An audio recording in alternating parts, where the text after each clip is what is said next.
I suppose it was inevitable, but they have come for Mount Rushmore. Remember on this show, maybe, I don't know, 2 weeks ago, I made a joke about how, just like the Taliban destroying the Buddhas of Bamiyan, the Democrats were pretty much at a place emotionally as a party where they're ready to just fire off a bunch of RPGs at Mount Rushmore, just like the Taliban did, because it's so racist. Well, turns out because there's going to be an Independence Day celebration with fireworks out at Mount Rushmore, Democrats are targeting it. And the New York Times, which really is an outlet of anti-American enemy propaganda at this point. I mean, the New York Times is a disgrace. It is not an organization that I think acts ethically or honorably. It has been overtaken by the woke. It has the journalists who are actually trying, and I know there are some who are trying to do their jobs as journalists inside that institution who still believe in such a thing as journalism. They have been steamrolled by the woke lunatics, and so now they're complicit. Now they're just a part of it too. Yeah, okay, fine. We'll destroy this person and we'll destroy that person, and we're going to try to bring America to its knees and the whole thing. Remember, great civilizations do not die by murder. They die by suicide, my friends. You've heard the quote before. But the New York Times had a piece just yesterday. Mount Rushmore was built on land that belonged to the Lakota tribe and sculpted by a man who had strong bonds with the Ku Klux Klan. It features the faces of 2 U.S. presidents who were slaveholders. So this was basically a full-on woke assault on Mount Rushmore. The land it's on, the people it commemorates, the presidents it commemorates, and the person who was behind the whole project. Top to bottom, Mount Rushmore, racist, gotta cancel it, gotta cancel Mount Rushmore. Which I'm sure people in that part of the country, with the 2 million visitors a year usually who go to Mount Rushmore, and just the amazing engineering feat that it represents, I would assume that people would have a problem with that. But here's what I responded to the New York Times publicly on Twitter with, and I think this really caught on quite a bit. Okay, so these are the new rules now. These are the new rules. Mount Rushmore, because it was built on land taken from Native Americans, which, okay, let's just go with that. And that therefore means that there's an illegitimacy to it. I think the New York Times needs to really step up and show leadership here because the New York Times building is located on land the Dutch colonists swindled from the native population. That's right. They took Manhattan for a handful of beads. Wampum, my friends. So now the New York Times must abandon their stolen land and donate the proceeds for their office tower in New York to Black Lives Matter. Because, of course, because that's justice. But they won't. They won't. Now, you might say, Buck, wouldn't you have to leave your apartment? Yeah, well, first of all, I don't own any land here. I just rent. And secondly, I think the New York Times should set the example. They're the ones that are saying Mount Rushmore is no good.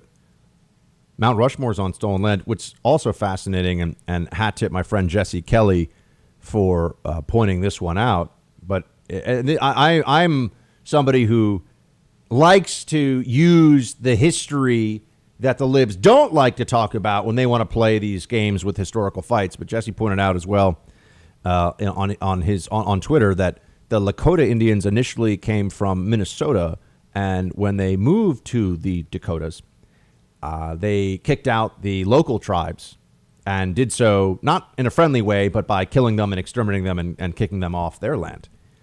And that intra-tribal warfare in the New World, as we call it, in whatever this country was, which it was not, in fact, a country. It wasn't a nation state before we arrived.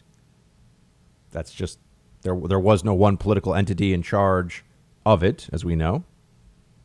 That there was constant fighting and warfare among the tribes. So is that all okay? Is that all excused?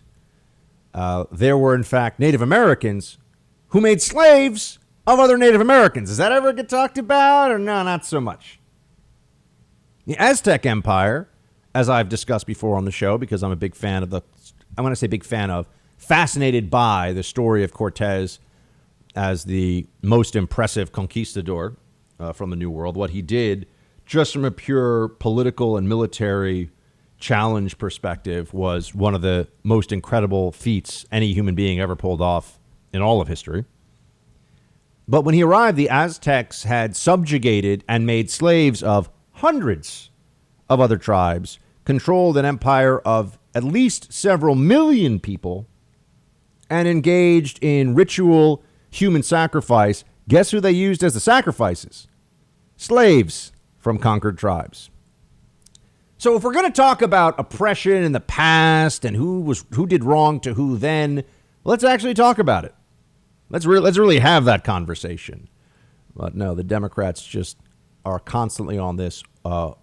White European colonialism is a great evil that had, nothing like it had ever existed in the history of the world before. Oh, and America came up with slavery, that America created the institution of slavery, which is, to say that this is ahistorical nonsense is to be far too kind. But I can't. No salty language on the Buck Sexton show, because I know there are kids listening. So you know what I would say about it, though. I'll just put it to you that way. And now we also have the understanding that we're supposed to pay money for this historical stuff, too. That's coming back, right? That we have to have, as a society that is confronting the discrimination of the past, we are told the way to handle that today is to discriminate now. That there should be, as Scalia called it, a racial caste system in the law, where some people from some ethnic backgrounds are elevated as a function of law above others because it's making up for a history of discrimination.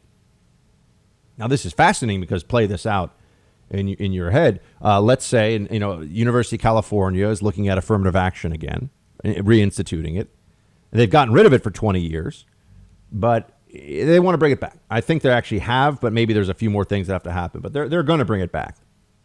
So now if somebody arrives here, let's say a Nigerian American, right? Someone who moves here from Nigeria, they will be the beneficiary of a system that says, because your ancestors were oppressed, you will be, you now have a better shot, let's say, of getting into Harvard. Now, the Nigerian who has arrived here, let's say, brought here by parents and applying to college now, right? Not only has that person never suffered this kind of discrimination that we're talking about in the historical context, that person's ancestors did not suffer the discrimination either. They're from Nigeria. And, oh, by the way, Nigerian Americans' average household income is higher than the average Caucasian white household income in America. Asian Americans, as you probably already know, have the highest household income of any ethnic group in America. So this system that we're always told is about perpetuating white supremacy, and everyone has to be constantly bending the knee and begging forgiveness. And, the implied component of the argument, too, is that if you're white, you've had it easy. It's been so simple for you. You haven't earned what you have. It's not because you made good choices that you're... No. It's because there's a system that elevates you at the expense of others. No one ever tries to even explain on the left why that system has, on a financial and economic basis, elevated Asian Americans to have the highest household income of any ethnic group in the country. Substantially the highest, and by far and for a long time. So they don't even try to tackle these issues or problems. No, now they'll just move into the left. The Democrats will move into a phase where they're just demanding more stuff.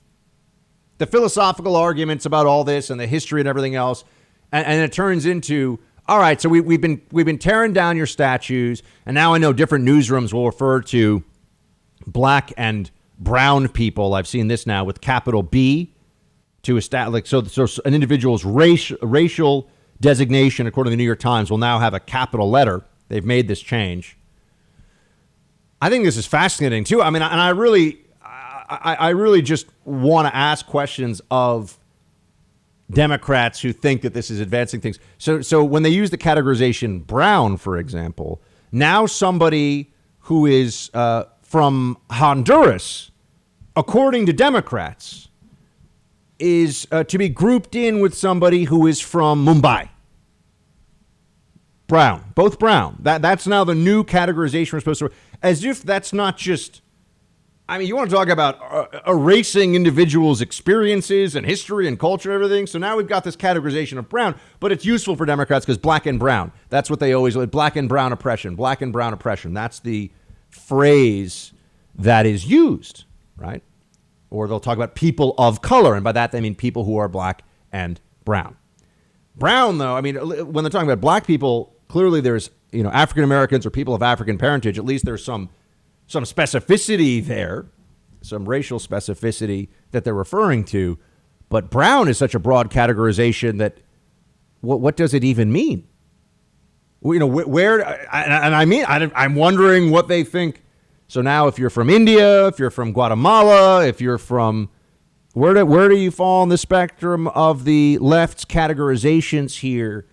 If you're from Burma, you're East Asian, but you may be in fact very dark skinned from some of these parts. So, my friends, it all collapses into self-contradiction and nonsense. And what are they even talking about? Critical race theory, which is what's behind all this, which also has its roots in Marxism and agitation as well. You can go read some of the stuff by Herbert Marcuse if you want to know the basics of critical race theory. He's probably the most famous academic critical race theorist. They use this for agitation as a means of seizing power. It's just instead of the Alinskyite focus on class, it's a mobilization tactic focused along racial division. That's what we're seeing, and it's very, very damaging. And then there'll be people, there'll be prominent voices here that are going to demand payment for this history and for the historical fight that we're now having. Democratic Representative Sheila Jackson Lee had this to say. Play clip 6. The American government still owes a debt. The Congressional Black Caucus has always been at the forefront of fighting against systemic racism. Systemic racism, however, has been a cancer on the skin and the fabric of this nation that has not been remedied. It is only deepened. And H.R. 40, the Commission to Study and Develop Reparation Proposals, is the answer to the original sin. It is, in fact, a restorative and repair approach to the extreme disparities that rendered and exhibited the horrors of the killing and the murder of my former constituent, George Floyd. Pay up. That's what you're being told. Pay up. U.S. government has to start paying people now. Pay people based on skin color. That is what this reparations, or they're going to give it to institutions that serve people with a certain skin color. This is such a damaging idea to what binds us all together, to what holds the society together. But those who seek power and those who seek to divide us recognize it's very useful. Here's one thought I'll give you. We all know, right? Let's say that the federal government finally just said, fine, we're going to do it. We're going to have a $1 trillion. That's, trillion with a T. That seems like a $1 trillion reparations package. And we'll give it to the left can decide what the institutions are that get it. And we're just going to give them a check, $1 trillion reparations. Do what you want for the African American community with this. Does anyone think that would be the last check? No, I mean, it would. What would happen when that money would be spent, and it would not address the root causes of systemic poverty. It would not address problems of dysfunction in public schools and criminality in any community, in minority communities, but in any community across the country. We would still have all these problems. You think they'd say, okay, well, we tried that. Oh, no. Next time it's $2 trillion. $2 trillion.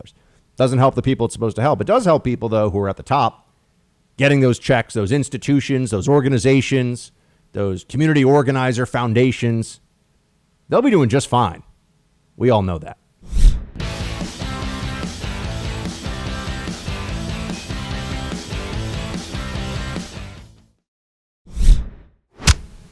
Our young people need to be reached. They don't need to be policed. They need to be reached and supported and nurtured. And that's what we're doing. Not only $1 billion you're talking about, another $500 million beyond that to create recreation centers, places young people can go that are positive, to create broadband access for young people in public housing. We've got to do a lot of things differently if we're going to change the reality for so many of our young people in the society. And one of the places we were able to find that money was in our police budget. Oh, my gosh. We're going back to old ideas that didn't work. De Blasio here saying, "Oh, we don't need to police our young people. We need to create rec centers for them." You know, there was a whole program back in the 1990s, midnight basketball.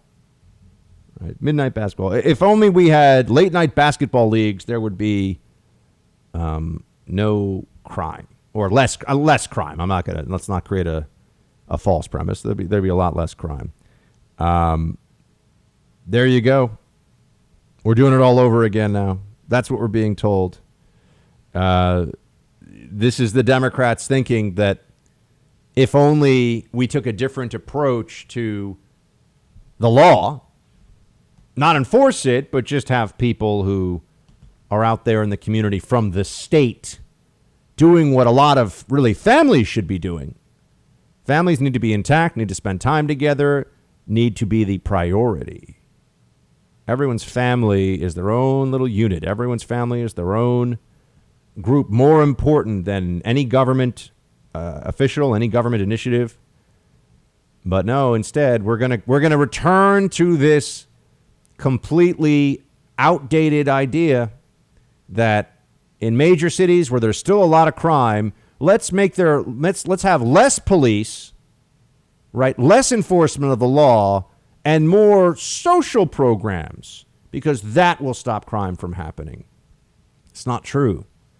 It's not true. There is a very small percentage of any society, any city that commits a vast majority of the crimes. And this is true across all demographic groups, right? It's a very small percentage of people that are committing crimes, but they're going to commit crimes, and they tend to commit a lot of them. And so thinking that you're going to just make these problems go away by having greater community outreach. Now, look, I'm not opposed to community outreach. I'm not opposed to midnight basketball or any of this stuff. But it's got to be that and enforcement of the law. You don't drop law enforcement and then just raise some social programs and think that everything's going to get better. We've done this before. It does not work, but the whole country, Democrat City, is going to learn this one the hard way. I hope we all learn this before election time.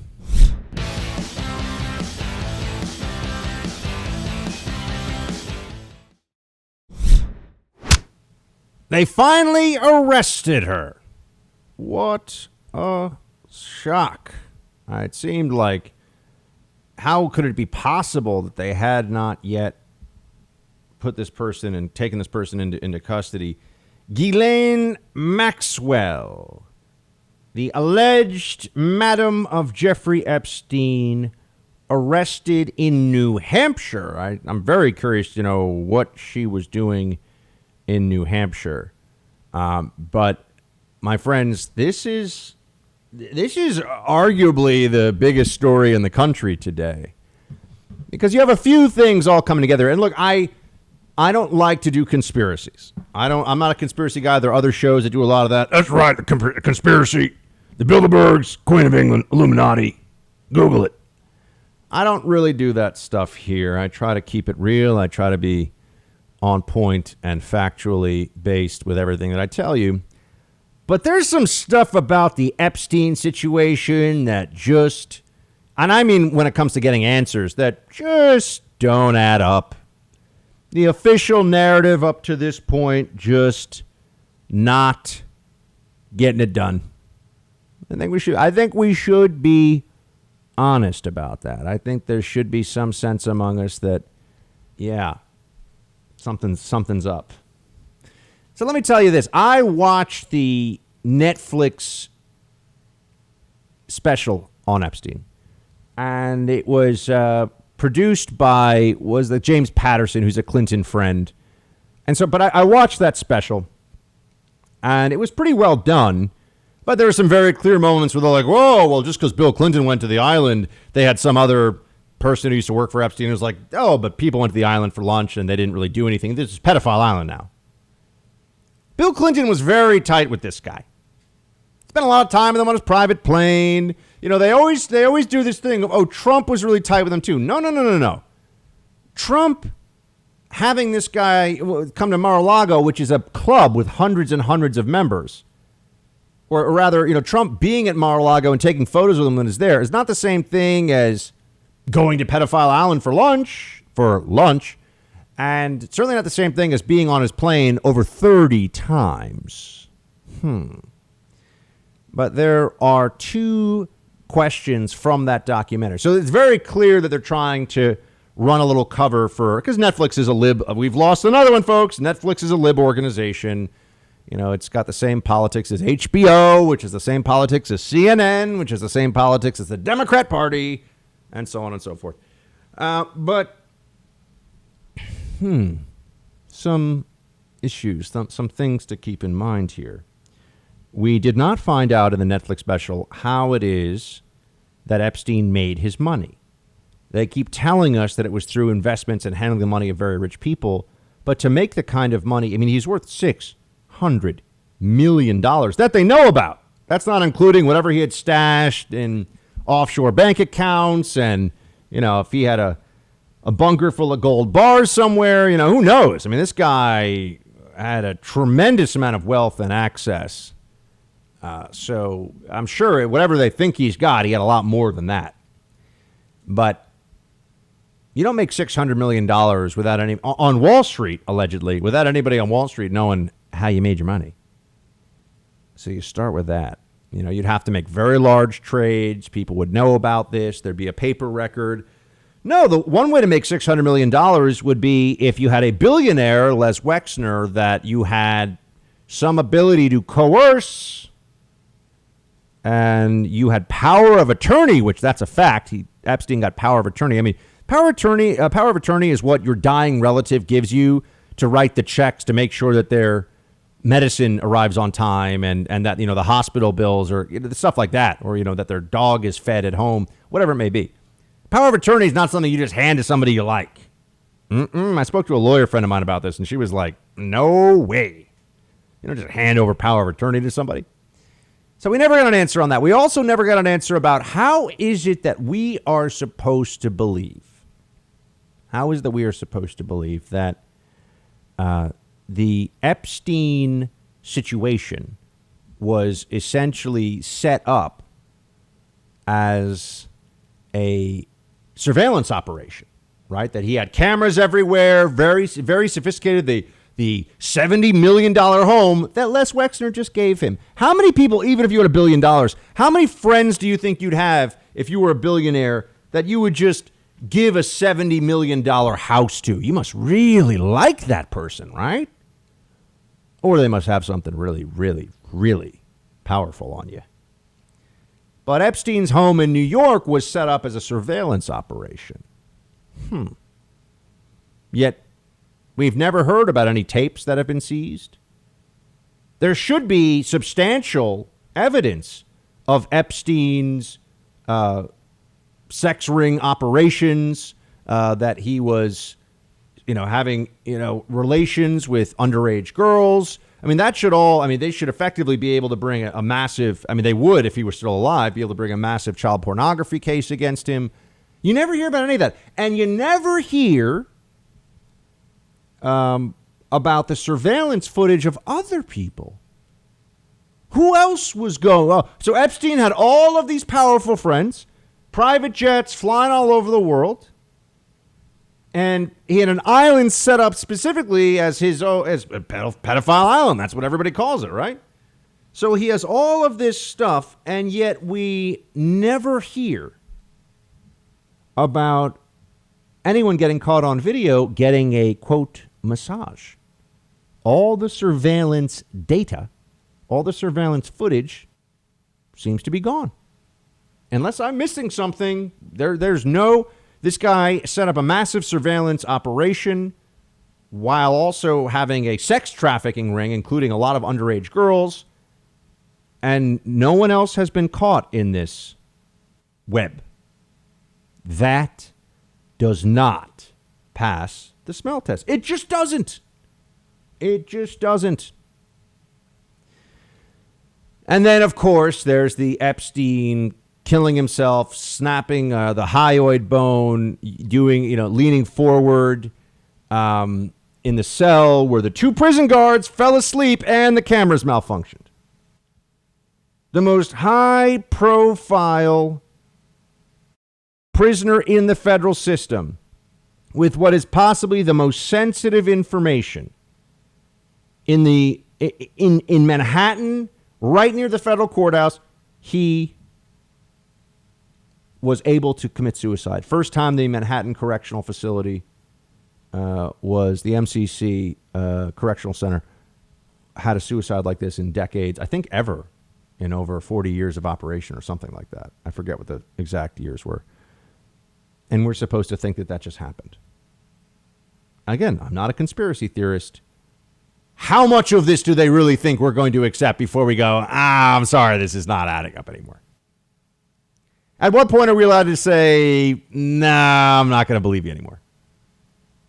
Ghislaine Maxwell, in the documentary, it's very clear they're making allegations about her all the time. They're saying she denies them in the documentary on Netflix. But they're saying that she was effectively the spotter for the sex trafficking operation and helped Epstein with all of this, and that she was his lover. And there are so everything that I've told you is established fact. Either questions I've asked that, as far as I know, are unanswered, and they're important questions. But all the other things I've told you, these are facts in evidence. So now we get to where are we today with Ghislaine Maxwell. It took this long to arrest her, which is interesting. And there are some, and she was arrested by the Southern District of New York, the federal prosecutorial arm of the government that handles a lot of very high-profile cases. Probably the most famous single federal prosecutor's office, U.S. Attorney's office in the entire country. So the Southern District arrests her, and this happens, right after a week and change after the U.S. Attorney for New York, Berman, had this whole showdown with Barr where he said that he wasn't going to go. I'm not going to let you fire me today, Barr. And Barr's like, actually, you're getting fired. Seems like interesting timing. That may be a coincidence, but I feel like we're allowed to question any coincidences these days. I feel like we shouldn't just say, yeah, sure, whatever the official narrative is, that's great, totally believe it. That's part one of this. And then you have Ghislaine Maxwell, who is going to be in custody, or is in custody, and going to be facing. I've read some of the indictment. I mean, they've got her on things. They can send her to prison for the rest of her life. If she's found guilty, she's never going to see the outside of a cell again. And there are people who have always pointed out that there is, I don't know if you'd call it a rumor, but that she was very close to Bill Clinton. That's what's out there. We know that Epstein was, so this isn't far-fetched, right? We know that Epstein was, so given that she was Epstein's right-hand woman and always with him, doesn't it stand to reason? And also, she and Bill Clinton, you can tell she's apparently very charming and charismatic in her own way. Clearly a sociopath, but charming and charismatic in her own way. Just like Bill Clinton, sociopath and a predator. Well established, who can be very charming. Yeah, I just want to be out there and just feel everyone's pain and just hold them close, like real close. I just want to hug them, but I want to hug like 2 or 3 of them at a time and just grab them right around the waist and that's Bill Clinton. We all know it. So Ghislaine Maxwell is now in custody, and what are the big next steps and questions that we have here? What does she know? And what is she willing to give up? Remember, it would have been a different thing with Epstein still alive, right? With Epstein still alive, perhaps he was able to protect her. That was part of the initial mind-boggling deal that federal prosecutors and the state's attorney in Palm Beach signed here, initially for Epstein, where they even gave immunity to his co-conspirators, which I have never had a lawyer come forward and say that that was anything other than just completely mind-blowing. Mind-blowing. So, meaning you just would never do that. There's no reason to do that. So why did they do that for Epstein? Never got an answer about that one either. A deal that no lawyer had ever seen or could justify, and no one has ever been forced to justify that deal. The federal prosecutor says, well, at least he went to prison for something, where, you know, this Palm Beach prosecutor was like, I don't want to, I think his name is Barry Krischer. He didn't want to prosecute him for anything. And just turned on the case. And people involved with the case were saying, why all of a sudden did this guy, you know, usually, you know, if you sex traffic one underage girl, you're facing decades in prison. This guy sex trafficked, Epstein, sex trafficked, I mean, over 100. They don't even really know the full number. And they gave him 6 months in the county jail in a work release program where he's outside doing whatever he wants and still having sex with girls that he's trafficking while he's on work release. I mean, it's the whole thing is just, it's hard. It's honestly hard to believe. You're like, come on, this can't. No, this is what happened. And this guy had access to the very top of the United States government. He was so powerful that people were terrified of crossing him. They had him in an open and shut case, and they bailed on the whole thing and protected all of his co-conspirators. And then he had the most coincidental and hard to fathom suicide, quote, suicide in the MCC imaginable. Now there's no one to protect Ghislaine, meaning that there's no one to give up names but, you know, desire immunity for her. I want to know what she was doing in New Hampshire. I want to know why she came back from France. Coming back into the United States seems like a very, very unwise move for her. And I want to know what names she has. Because, my friends, here's what we do know for sure. She's got names.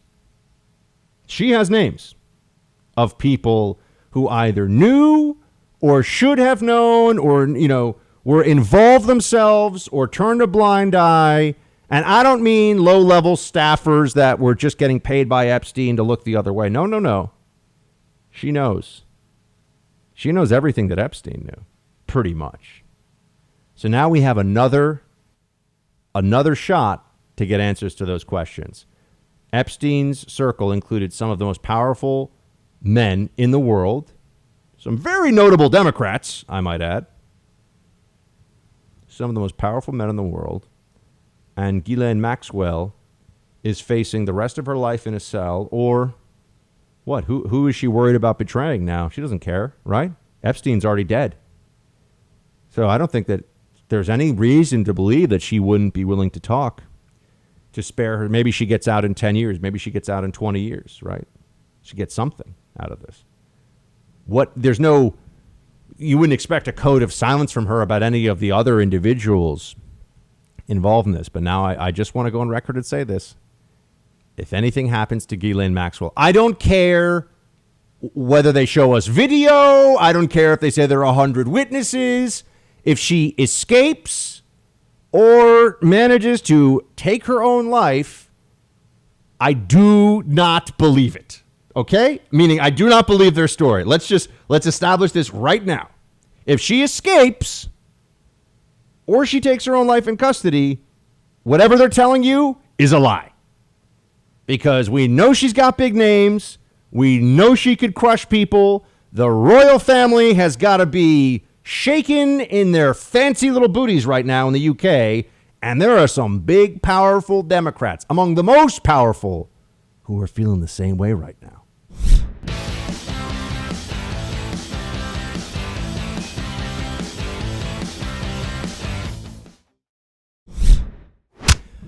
So to make sure you're all checking out the Buck Sexton podcast over the weekend, if you missed any, Spotify is a great way to listen. The iHeart app you can listen on. I also Apple iTunes. What's it called now? The Apple Podcast Store. There you go.